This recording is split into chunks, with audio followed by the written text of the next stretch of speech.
Good morning. Let's peek behind the curtain. I woke up like this. Well, not in a bathing suit. I put that on after. But it's really important that I come to you today with some knowledge because I'm trying to figure out the human condition. Live my best life and be happy on my short time here on this planet. And I don't want to turn to drugs and alcohol. And I want to stay off as many antidepressants as possible. No benzos, please. The thing is, it's hard in this life. And I'm coming to understand why it's so hard. And one of the things I've come to understand is that I am a highly sensitive person, an HSP. Yeah.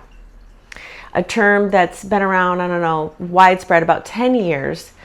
This lady wrote a book. I'll put her name in here. Dr. Elaine Aron is her name.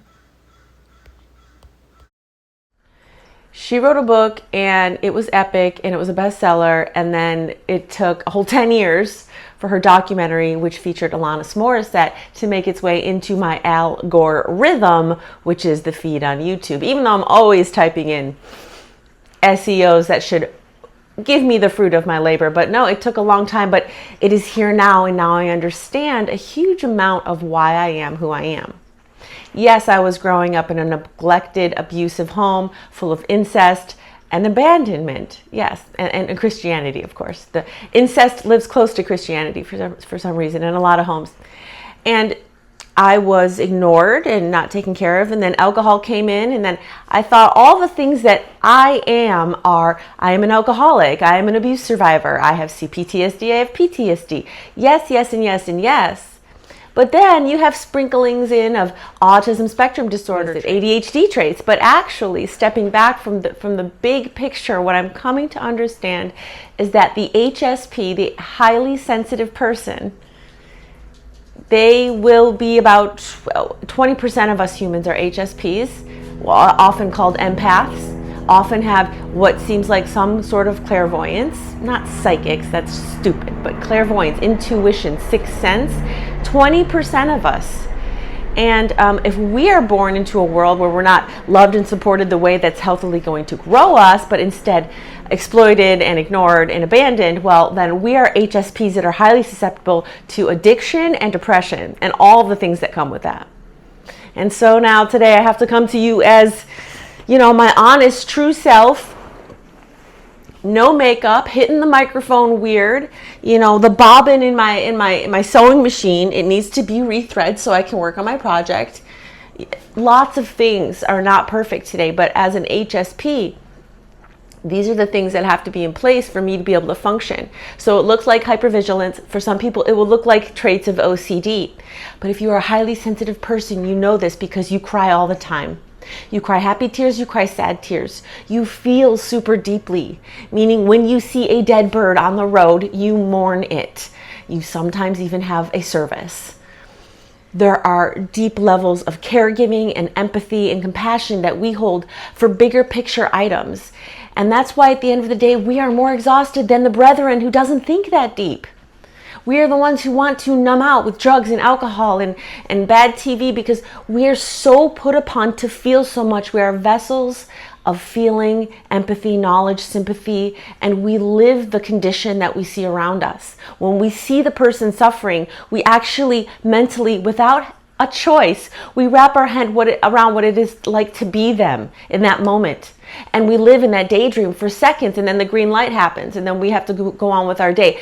This type of stimuli for an HSP, especially one living in Los Angeles like me, oh my God, it's explaining why I had to numb out with alcohol for so many years. It explains why the garden is my sanctuary. It explains why I get overstimulated. But it also explains why I've turned to caregiving careers. I have been an EMT. I have been a nanny. I have been a dental assistant and in waitressing.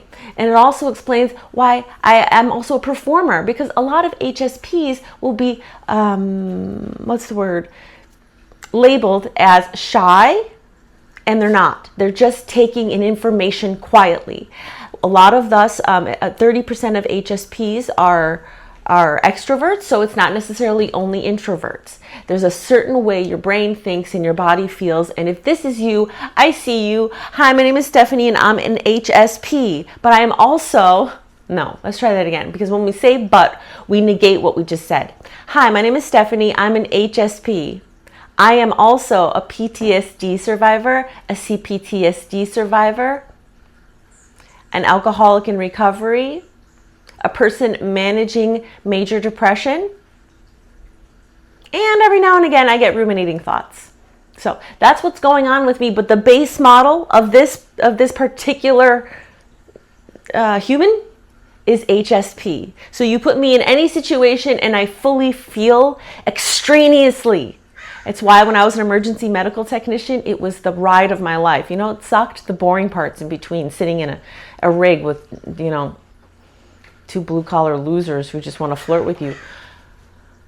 I consider being a hospice caregiver, and I'm really getting that hankering to go back into nanny work again, because I love taking care of children, especially children who are highly sensitive to the world around them. And there are so many here in Los Angeles who need me.